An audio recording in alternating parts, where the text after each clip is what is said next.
السلام علیکم، میں ہوں ندیم ریاض اور یہ ہے آپ کا یوٹیوب چینل اسلامی ہسٹری۔ اسلامی واقعات سے متعلق جاننے کے لیے دیکھتے رہیے ہمارا یوٹیوب چینل اسلامی ہسٹری۔ اسلامی واقعات کے سلسلے میں آج ہم اہل بیت کے حوالے سے ایک یہ ویڈیو پیش کر رہے ہیں۔ بہت سارے سوالات پیدا ہوتے ہیں لوگوں کے ذہنوں میں، آج کل نوجوانوں کے ذہنوں میں، جو ویڈیو دیکھتے ہیں اور جو باتیں سنتے ہیں ان ویڈیو میں، اور جو آج کل آپ دیکھ رہے ہیں کہ جو طوفان بدتمیزی ہے صحابہ کرام رضوان اللہ تعالیٰ علیہم اجمعین کے خلاف، صحابیات کے خلاف، امہات المومنین کے خلاف جو بہتان تہمتیں لگائی جا رہی ہیں، غلیظ زبان استعمال کی جاتی ہے اور ان کو کافر اور مرتد کہا جاتا ہے، اس کے لیے ایک وضاحت کرنے کے لیے ضروری تھی ویڈیو، تو اس لیے یہ ویڈیو پیش کی جا رہی ہے۔ اور وہ آج کل ایک نئے ذاکر بھی پیدا ہوئے ہیں جنہوں نے اپنی ٹانگ جو ہے دونوں طرف پھنسائی ہوئی ہے، وہ بھی نئی نئی باتیں کرتے ہیں جو اتنا تاریخ میں ہے، نرا جھوٹ بولتے ہیں۔ اور جیسے ایک صاحب نے بھی فرمایا تھا کہ محمد بن قاسم جو سندھ آئے تھے وہ اہل بیت کو پکڑنے آئے تھے۔ اب محمد بن قاسم جب آئے تھے وہ کون سے اہل بیت راجہ داہر کے پاس پناہ لینے آئے تھے یہ ان کو بھی نہیں پتا، وہ بھی نہیں بتا سکے۔ تو یہ تمام باتیں انشاءاللہ نوجوانوں کے لیے کلیئر کی جائیں گی کہ حقیقت کیا ہے،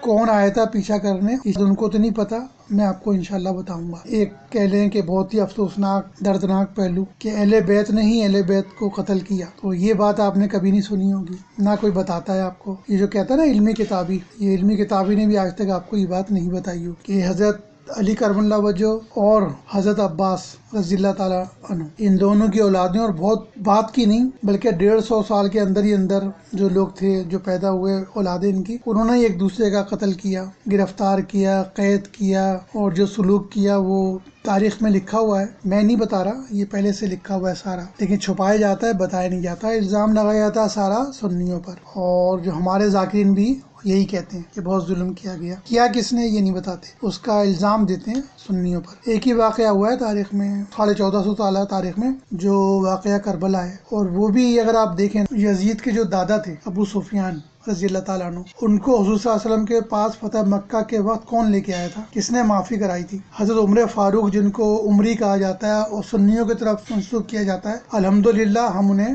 اون کرتے ہیں، وہ ہمارے خلیفہ راشدین ہیں، فاتح قیصر و کسریٰ ہیں، اسلامی ہجری کیلنڈر کے بانی ہیں، ہم ان کو بالکل اون کرتے ہیں، ہمارے تھے، وہ سنی کے تھے۔ انہوں نے تلوار کھینچ لی تھی کہ آپ ان کو لے کے جا رہے ہو، ابو سفیان کو میں ان کی گردن ماروں گا، تو حضرت عباس نے ہی منع کیا تھا کہ نہیں، میں ان کو حضور صلی اللہ علیہ وسلم کے پاس لے کے جا رہا ہوں اور ان سے فیصلہ کراؤں گا، بلکہ انہوں نے حضرت عباس نے تانا بھی دیا تھا کہ تمہارے اگر قبیلے کا ہوتا تو ہم یہ نہیں کرتے۔ حضرت عمر فاروق سے انہوں نے کہا تھا، آپ لے کے آئے، آپ نے ان کو امان دلائی، حضرت ابو سفیان رضی اللہ تعالیٰ نے گھر کو حضور صلی اللہ علیہ وسلم دارالامن قرار دیا۔ اب ان کی بھی توہین کی جاتی ہے، گستاخیاں کی جاتی ہیں، اور کہا جاتا ہے ہم تو ان کی توہین کریں گے، گستاخی کریں گے، جن کو حضور صلی اللہ علیہ وسلم نے جن کے گھر کو دارالامان قرار دیا ان کی کہتے ہیں توہین کریں گے۔ یہ کون سے آل رسول والے ہیں؟ تو اس کے بعد دیکھیں کہ ان کے جو والد ہیں یزید کے، ان کے ساتھ حضرت علی کرم اللہ وجہ نے بھی صلح کی۔ جنگ صفین کے بعد تو کوئی ان کی 3 سال جنگ نہیں ہوئی، اور امام حسن رضی اللہ تعالیٰ عنہ نے 6 مہینے بعد آپ سے باقاعدہ صلح کی، معاہدہ کیا اور حکومت ان کے حوالے کر دی۔ تو یزید کو بھی جو ڈالا جاتا ہے اس کا میں نے آپ کو ثبوت دے دیا ہے کہ حقیقت کیا ہے۔ تو کوئی بھی شخص واقعہ کربلا کی حمایت نہیں کرتا، اور حضرت امام حسین کے ساتھ سارے سنی تھے، ہیں اور رہیں گے قیامت تک، اور جو آپ کے ساتھ آپ کے خاندان کے ساتھ ہوا ہے سارے سنی حضرت امام حسین کے ساتھ ہیں، ان کے خاندان کے ساتھ ہیں، اور جن جن کے ساتھ یہ واقعہ ہوا ہے ان سب کے ساتھ۔ ایک صاحب کہہ رہے تھے اس شہنشاہ کذاب کے کسی صحابی کے بیٹے شامل تھے، تو میں نے آپ کو بتا دیا کسی کا بیٹے نے کچھ کیا، کسی کے باپ نے کچھ کیا، تو اس کا تعلق سنیوں سے تو نہیں ہے نا، اس کا ذاتی فعل تھا۔ اور ابھی جو میں آپ کو بتانے چاہ رہا ہوں اس سے آپ اندازہ لگا لیں کہ آپ یہی بات کرتے ہو کہ بیٹے نے کیا تھا، باپ نے کیا تھا، تو اس کو بھی آپ کس کی ذمہ داری ڈالیں گے؟ آپ یہ واقعات کس پہ ڈالیں گے کہ حضور صلی اللہ علیہ وسلم کے وصال کے 150 سال کے اندر ہی اندر اہل بیت جنہیں ہم کہتے ہیں، ہمارے اہل بیت تو سب ہے نا، وہ چاروں بھی ہیں جن کو حضور صلی اللہ علیہ وسلم نے اپنی چادر میں لیا، اور اس کے علاوہ حضرت عباس رضی اللہ تعالیٰ عنہ کی اولاد اور ان کو، اور حضرت عقیل رضی اللہ تعالیٰ عنہ کی اولاد، حضرت جعفر رضی اللہ تعالیٰ عنہ کی اولاد، سب کو کہتے ہیں کہ یہ بھی اہل بیت ہیں۔ تو ہمارے اہل بیت تو یہ بھی ہیں۔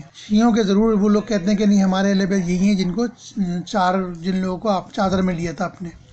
تو حضرت عباس رضی اللہ تعالیٰ عنہ کی اولادیں اور حضرت امام حسن رضی اللہ تعالیٰ عنہ یا حضرت علی کرم اللہ وجہ کی اولادیں جو ہیں، ان کے درمیان اس طرح کے واقعات ہوئے کہ ایک دوسرے کو انہوں نے قتل بھی کیا، بلکہ ایک دوسرے کو کیا، بلکہ کیونکہ حکومت تو آل عباس کی تھی نا، تو آل عباس والوں نے ان کو قتل کیا، قید کیا اور ظلم کیا اتنا۔ تو یہ میں آپ کو اس کی ڈیٹیل بتاتا ہوں انشاءاللہ، اور پھر آپ دیکھیے گا کہ جو الزامات ہیں جو بھی لگاتا ہے، چاہے ہمارا اپنا ذاکر مرزا کیوں نہ ہو یا مفتی سبائیوں کا ہمدرد ہو یا کوئی اور بھی ہو، یہ سب جو باتیں کرتے ہیں اس کی حقیقت اب آج آپ انشاءاللہ نوجوانوں کو پتہ چل جائے گی اور ان کو بھی پتہ چل جائے گا یہ جھوٹ بولا جاتا ہے، صرف حقیقت کچھ بھی نہیں ہے۔ تو میں شروع کرتا ہوں ویڈیو کو۔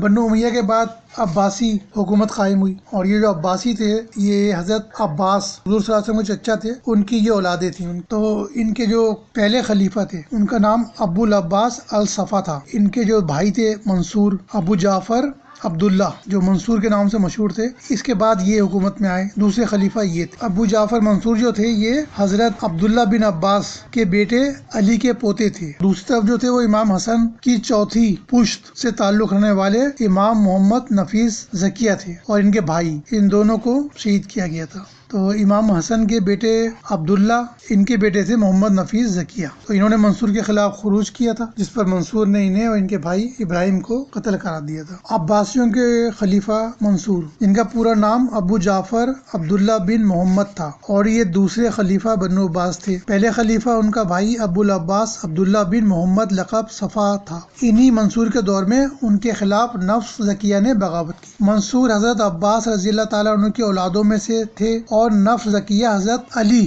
رضی اللہ تعالیٰ عنہ کی اولادوں میں سے تھے۔ تو اہل بیت نے ہی اہل بیت کے خلاف بغاوت کی، یا یہ بھی کہہ سکتے ہیں کہ آل علی نے آل عباس کی حکومت بھی برداشت نہیں کی اور اس کے خلاف بغاوت کر دی۔ نفس زکیہ زہد اور فضل اور اثر و نفوس کے لحاظ سے بنی ہاشم کے نہایت ممتاز بزرگ تھے۔ ان کے والد عبداللہ نے ان کو ہی مہندی مشہور کر دیا تھا، اور بہت سے لوگوں خصوصاً شیعان اہل بیت نے اس کو قبول بھی کر لیا تھا، اور ان کو مہندی تسلیم کر کے ان کے ہاتھ پر بیعت بھی کر لی تھی۔ نفس زکیہ خفیہ دعوت دیتے رہے۔ 144 ہجری میں بنو ہاشم نے ان کے ہاتھ پر بیعت کی، تو منصور آل عباس نے ان کی تلاش شروع کی۔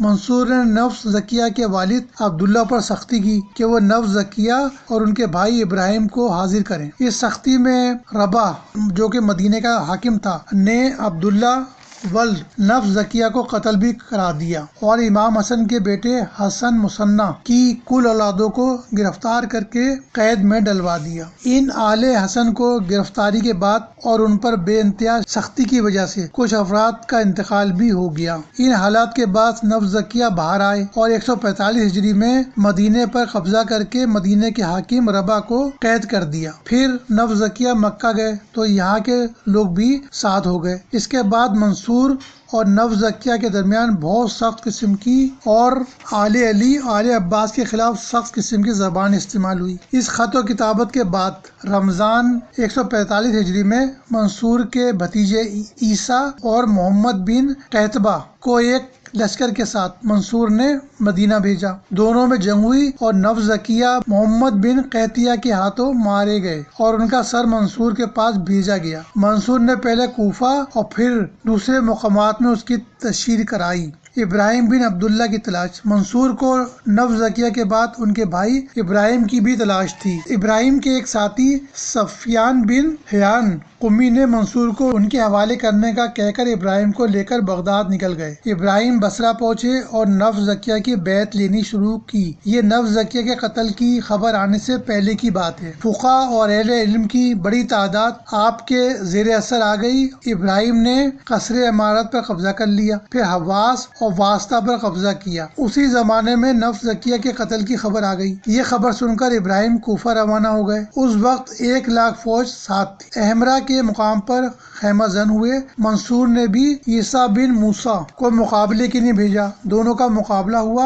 اور ابراہیم ایک تیر حلق پر لگنے سے ہلاک ہو گئے۔ عبداللہ کی اولاد کا قتل اور قید۔ ابراہیم کے علاوہ نفس زکیہ کے اور دوسرے بھائی اور لڑکے ممالک اسلامیہ کے مختلف حصوں میں ان کی تبلیغ اور اشاعت میں مصروف تھے۔ علی بن محمد مصر میں، عبداللہ بن محمد خراسان اور سندھ میں، حسن بن محمد یمن میں، موسیٰ بن عبداللہ جزیرے میں، عیسیٰ بن عبداللہ رے اور تبرستان میں، ادریس بن عبداللہ مغرب میں۔ یہ وہ لوگ ہیں اصل میں جن کے بارے میں کہا گیا تھا کہ اہل بیت کو پکڑنے محمد بن قاسم آئے تھے۔ اصل میں یہ واقعہ جو ہے یہ منصور کے دور کا ہے، جو آل عباس تھے، اور اس وقت یہ لوگ آئے تھے نفس زکیہ کی بیعت لینے کے لیے۔ اس سے پہلے محمد بن قاسم کے دور میں تو کوئی ایسے اہل بیت نہیں تھے جو سندھ آئے ہوں، اور پناہ بھی راجہ ظاہری کی لی انہوں نے۔ اس سے ذرا اندازہ اندازہ لگائیں کہ کوئی بنو عباس کی حکومت چھوڑ کے یا بنو امیہ کی حکومت چھوڑ کے وہ راجہ داہر کے پاس پناہ لینے آئے. جھوٹ کا اس سے بڑا ثبوت کیا ہوگا. تو یہ میں نے آپ کو بتایا کہ اصل میں کتنے قریبی عزیز ہیں یہ لوگ. امام حسن